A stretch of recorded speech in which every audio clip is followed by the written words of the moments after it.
आपके जीवन में ऐसा लगने लगे कि हाँ बहुत कष्ट है, कर्जा भी बढ़ गया, तकलीफ़ें भी बढ़ गई, बहुत दुख भी बढ़ रहा है, कहीं परिवार सही नहीं चल रहा है, तो प्रयास करते रहा करो। हफ्ते में एक बार एक चावल का दाना जल के पात्र में डाल लिया, एक काली मिर्च जल के पात्र में डाल ली और उस जल को ले गए, थोड़ा सा चंदन का छींटा डाल दिया, ले जाकर शिव जी को समर्पित कर दिया। शंकर को जल चढ़ाने के लिए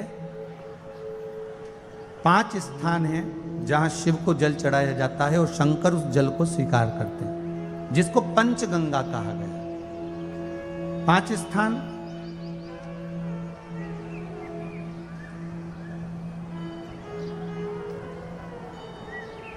अच्छे से समझ लीजिएगा, जब भी शिव मंदिर में जाएं तो ये 5 स्थान शिव को जल चढ़ाने के लिए ये रखा है। शिवलिंग,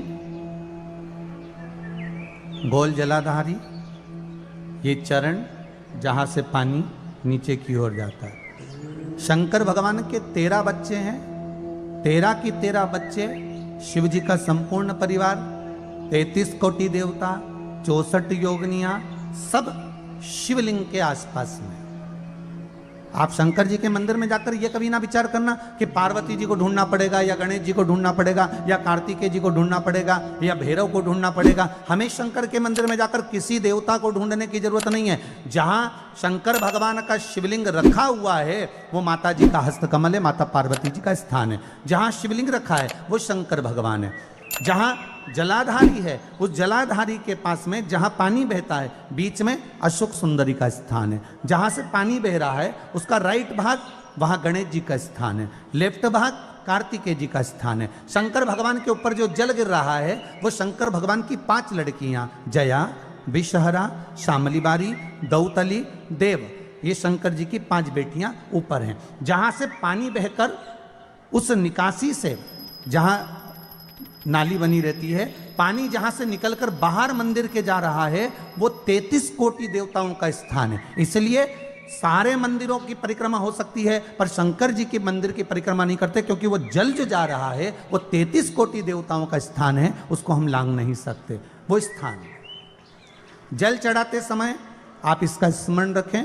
पानी का जब पात्र लेकर जाते हैं मंदिर के अंदर, सबसे पहले शिव जी का जो जलाधारी है उसमें राइट भाग पर अपनी मनोकामना कर कर जल चढ़ाएं, फिर लेफ्ट भाग में चढ़ाएं रोग मुक्ति के लिए।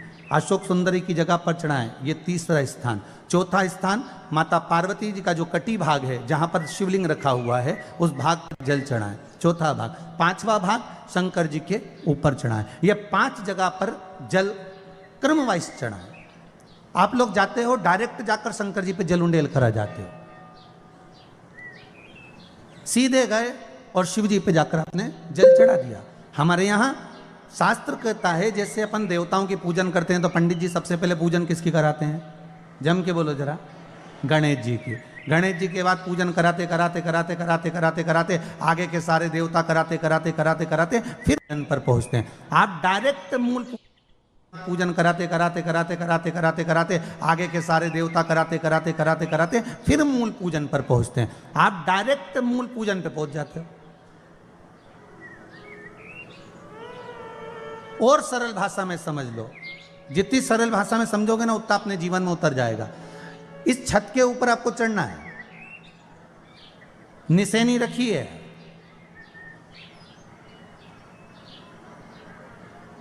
पाए लगे हुए हैं, आप कैसे चढ़ोगे?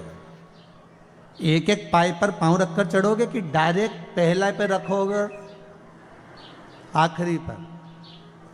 जम के बोलिए जरा, एक एक पाए पर पांव रखोगे ना कि धीरे धीरे हमको चढ़ना है। उसी तरह शिव मंदिर में पहुंचने के बाद पहला गणेश स्थान, कार्तिकेय स्थान, अशोक सुंदरी का स्थान। अशोक सुंदरी के स्थान पर जल क्यों चढ़ाया जाता है? क्योंकि भगवान शंकर की सबसे छोटी लड़की जो है वो अशोक सुंदरी है।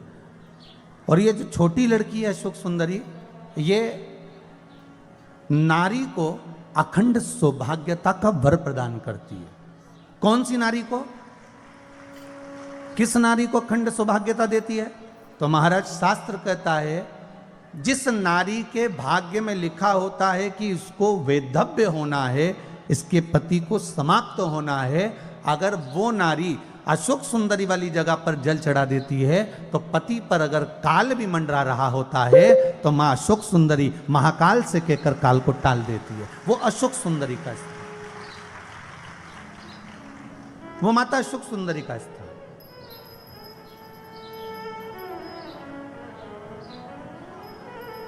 जल चढ़ाने का एक नियम है। यहां जल चढ़ाया, फिर कार्तिकेय बाबा को चढ़ाया, फिर अशोक सुंदरी को चढ़ाया, फिर कटी भाग पर। ये कटी भाग बड़ा विशेष भाग है महाराज, बहुत बहुत ध्यान दीजिएगा। जिस पति और पत्नी में विवाद होकर अदालत तक बात पहुंच गई हो और तलाक तक की नौबत आ रही हो, महाराज उनको जोड़ने के लिए ये कटी भाग मूल होता है। कौन सा कटी भाग? जहां पर शिवलिंग रखा है, जहां शिवलिंग रखा है ये कटी भाग मूल होता है। कहते हैं 5 सोमवार, लिंग पुराण वर्णन कर रही है, 5 सोमवार कटी भाग पर जहां शिवलिंग रखा हुआ है, 3 उंगली में मक्खन लेकर कटी भाग पर मात्र फेर देने पर और उस पर 7 जगह चंदन लगा देने पर पति और पत्नी का संबंध कभी समाप्त नहीं हो सकता, वो जुड़कर ही रहेगा, प्रेम बढ़कर ही रहेगा। कटी भाग का बड़ा बड़ा महत्व है महाराज। शिवलिंग के कटी भाग पर स्वयं मां जगतजननी जगदम्बा अपने हस्त कमल पर भगवान शिव को झेली हुई। महापुराण की कथा कहती है, भगवान शंकर का चरित्र कथा है कि जिस बच्चे को, जिस मनुष्य को, जिस स्त्री को, जिस कन्या को, जिस बेटे को, बेटी को, बुजुर्ग को, महिला को, पशु को, पक्षी को, जानवर को, जलचर को, थलचर को, किसी को भी अगर शंकर जी की पूजन करना नहीं आए, आड़ी टेढ़ी भी कर देगा तो भी शंकर भगवान उसको स्वीकार कर लेंगे और शंकर उसको वर प्रदान कर देंगे। शिव उसकी पूजन को स्वीकार कर लेते, शंकर भगवान उसकी पूजन को स्वीकारते।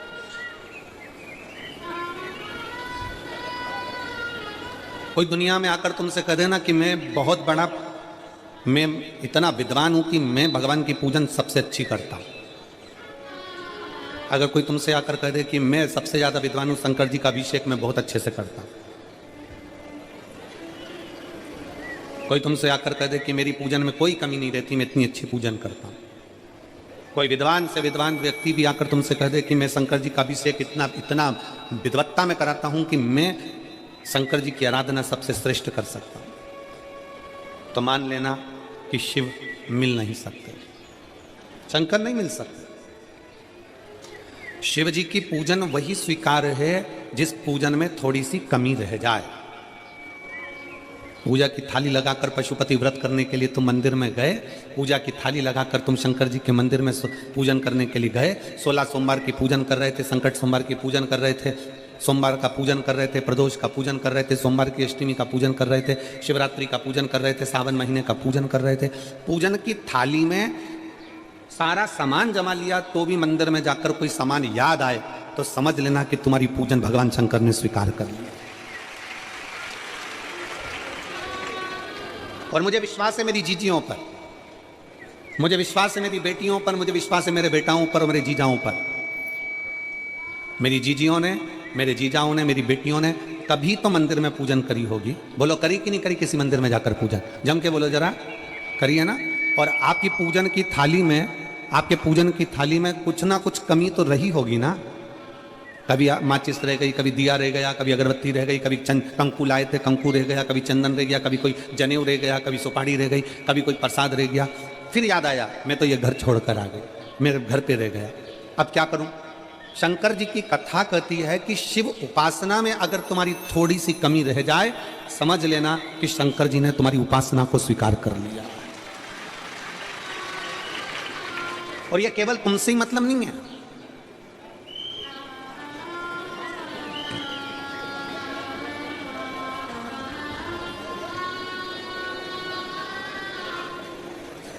केवल आपसे मतलब नहीं है कि आप ही आपकी पूजन में ही उपासना में कमी रह जाए। ये शंकर भगवान का वर है, ये शिव जी का वर है। किसको? भगवान नारायण को। जिस समय पर नारायण ने संकल्प लिया था कि सावन के महीने में 108 कमल के पुष्प रोज समर्पित करूंगा। सुनिए कथा सबने, 108 कमल के पुष्प भगवान नारायण ने संकल्प लिया कि मैं भगवान को रोज दूंगा। रोज 108 कमल के पुष्प मंगवाते देते। सावन का आखिरी दिन था, सावन का आखिरी दिन, और सावन के आखिरी दिन भगवान नारायण 108 कमल के पुष्प लेकर भगवान को चढ़ाने के लिए जैसे ही बैठते से ही जैसे ही चढ़ाने के लिए बैठे, वैसे ही एक कमल का पुष्प कम रह गया। लक्ष्मी जी से कहा जाओ जल्दी से कमल का पुष्प लाओ। लक्ष्मी जी कमल का पुष्प ढूंढती रही, नहीं मिला। सब दूर देखा, सारी जगत में देखा, पर कमल का पुष्प लक्ष्मी जी को नहीं मिला। लक्ष्मी जी को कमल का पुष्प नहीं मिला। आखिरी में पूजन की थाली में कमल का एक पुष्प कम रह गया। भगवान नारायण ने अपना आंख निकालकर भगवान शंकर को समर्पित कर दिया। क्या निकालकर समर्पित करी? अपनी एक आंख। और जब भगवान ने अपनी एक आंख निकालकर भगवान को समर्पित करी, उस दिन का नियम है आज तक, अगर पूजन की थाली में कोई कमी रह जाती है, पूजन में कोई कमी रह जाती है, तो एक आंख मतलब आखा चावल। आखा चावल जानते हो आप लोग? जम के बोलो जरा। आखा मतलब पूरा। हम आंख तो भगवान को नहीं दे पा रहे इस संसार सागर में, कलिकाल में। एक आंख के बराबर आखा चावल, एक आखा चावल पूरी पूजन होने के बाद शंकर जी को समर्पित कर दो। शिव भगवान नारायण की आंख के बराबर उसको स्वीकार कर लेते। भगवान शिव उसको स्वीकार कर लेते, शंकर भगवान उसको स्वीकार कर लेते, शिव उसको स्वीकार कर लेते। भगवान नारायण ने एक आंख भगवान शंकर को दे दी। शंकर भगवान ने अपना सुदर्शन चक्र भगवान विष्णु को दे दिया। भगवान शंकर त्रिनेत्रधारी हो गए और भगवान नारायण सुदर्शन चक्रधारी हो गए। सुदर्शन चक्रधारी 108 कमल के पुष्प में से एक पुष्प अगर छुपाने वाला कोई था तो वो देवाधिदेव महादेव थे। शंकर भगवान ने कहा भगवान विष्णु से, हे नारायण, आपके कमल के पुष्प को, एक पुष्प को मैंने छुपाया था।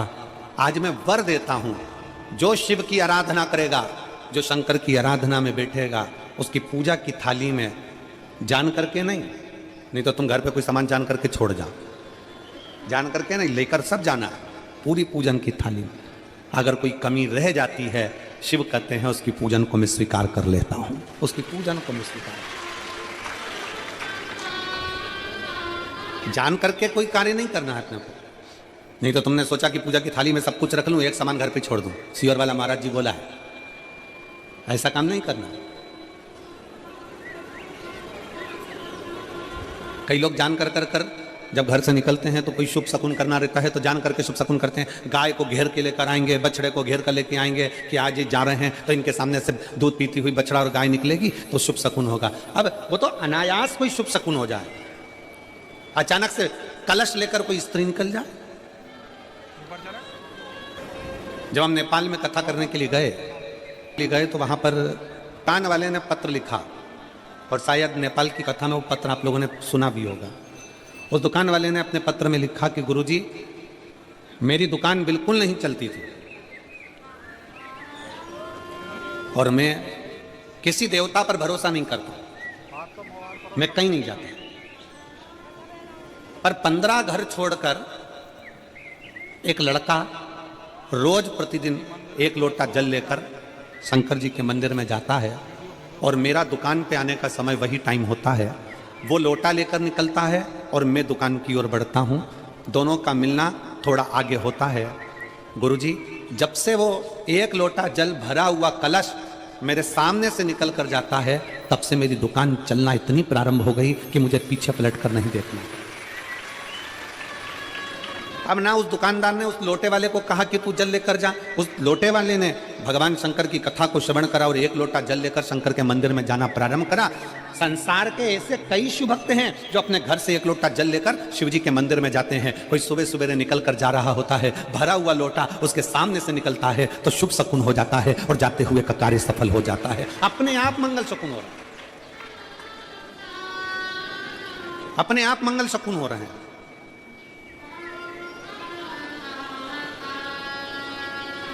ना जाने कितनों के कार्य अपने आप हो रहे हैं और कर का हो जाता है और शिव उसको स्वीकार कर लेते हैं। धर्म पत्नी से संतान नहीं, औलाद नहीं, बड़े दुखी है, बड़े दुखी। अच्छा, संतान नहीं हो, किसी नारी की गोद अगर, स्त्री की गोद अगर खाली रह जाए तो भी दुख होता है उसको कि मेरे घर में औलाद नहीं, संतान नहीं।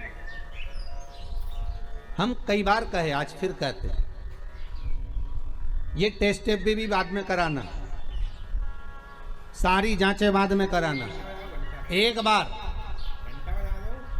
बार शंकर का भजन कर कर देख लो। सब जगह से अगर हार जाओ और सारे रिपोर्ट आपकी आपने सब दूर दिखा ली, तो एक बार शंकर पर भरोसा कर कर तुमरुका जी का नाम लेकर सफेद आंकड़े की जड़ को शिव जी पे से रजस्वला धर्म के 7वें दिन 21 बार घुमा लो। नाम गोत्र बोलकर कमर में लाल धागे में बांध लो। पीपल के पत्ते शिव जी को चढ़ाओ, उठाकर लाओ। उस एक पत्ते को रात्रि को गाय के दूध में उकालो और उस दूध को दोनों पति पत्नी पियो। साथ रहिए, समय आएगा, बाबा चाहेगा तो 3 या 4 महीने में गर्भ ठहर ही जाएगा। सारे डॉक्टर को दिखा लिया अपनी जगह, टेस्ट भी करवा लिया अपनी जगह, पर एक बार प्रयोग, और वो विश्वास रखकर करना पड़ेगा। शंकर पर जो भी कार्य कर रहे हो आप, जो उपाय कर रहे हो आप, शिव का स्मरण कर, भगवान पर अगर विश्वास रखोगे, भरोसो दृढ़ इन चरणन करो, श्री वल्लभ नख चंद्र छटा बिन सब जगह ही अंधेरो। अगर भरोसा है तो शंकर है, और भरोसा नहीं तो शिव कहां से। विश्वास लेकर अगर आए हो तो काम तो होगा। ये लोग काशी से आए हुए हैं, विश्वास लेकर ही तो आए होंगे कि हम जाएंगे शंकर की कथा में तो बाबा कृपा जरूर करेगा। कई लोग यहाँ पर बैठे हुए हैं जो विश्वास लेकर आए हुए हैं, दूर दूर से आए हुए हैं, केवल विश्वास लेकर कि भगवान कृपा करेगा किसी न किसी रूप में, मुझे विश्वास है कि बाबा मेरी सुनेगा। और फिर कहता हूं, कथा में अगर आपने मन लगा लिया, भले टीवी चैनल के माध्यम से श्रवण कर रहे हो, भले मोबाइल के माध्यम से श्रवण कर रहे हो, भले पंडाल में सुन रहे हो, बाबा से अगर दिल से आपने अगर कह दिया तो 3 महीना बहुत होता है सब कामना पूरी होने के लिए। मेरा बाबा आपको कुछ ना कुछ दे ही देता है, बस आपकी रुचि के अनुसार सुख प्रदान कर ही देता है। आप उस पर विश्वास, भरोसा, भटकना नहीं है हमको, मार्ग से विचलित नहीं होना। मान लो कोई व्यापार, कोई दुकान, कोई फैक्ट्री आपकी ठीक नहीं चल रही है, आप ठेला लगा रहे हो, सब्जी की दुकान लगा रहे हो, कोई दुकान खोल कर बैठे हो, कोई फैक्ट्री लगा कर बैठे हो, कोई व्यापार कर रहे हो और उस व्यापार में तुम्हें आनंद नहीं आ रहा, बहुत तकलीफ चल रही है, बहुत तकलीफ, सब कुछ करके देख लिया पर वो तकलीफ मिटी नहीं रही। तो थोड़े दिन, थोड़े समय किसी भी शंकर के मंदिर में बटकेश्वर महादेव के नाम से एक बेलपत्र चढ़ाने का तरीका जरा समझ लेंगे। आप अगर जिस दिशा में खड़े हो, अगर आप शंकर के शिवलिंग के इधर हो तो बेलपत्री का डंडी का मुख आपकी ओर होना चाहिए। आप इधर हो तो डंडी का मुख उधर हो, आप उधर हो तो डंडी का मुख उधर हो, आप इधर हैं तो डंडी का मुख इधर हो। बटकेश्वर महादेव के नाम से शंकर जी के मंदिर में एक बेलपत्री पर डंडी का मुख अपनी ओर होना चाहिए। जो डंडी है इसका मुख अपनी ओर। बटकेश्वर महादेव के नाम से एक बेलपत्र शंकर भगवान को समर्पित करो बटकेश्वर महादेव के नाम से। और बेलपत्र चढ़ाने के बाद में जो तुम्हारे कलश में जो जल है, लोटे में जो जल है, वो 7 बार, लोटे का जल 7 बार, 7 बार से मतलब है अलग से लोटा भरना नहीं है, 7 बार उसी लोटे का जल जब बेलपत्र डंडी समेत समर्पित कर दें, 7 बार उस लोटे के जल को 7 बार बटकेश्वर महादेव का नाम लेकर अपनी मन की कामना कर कर बाबा से विनती करते हुए कि बाबा मेरी ये छोटी सी अर्ज स्वीकार करते, 7 बार उस जल को चढ़ाओ। लगातार कम से कम आप 15 से 20 दिन तक लगातार बटकेश्वर महादेव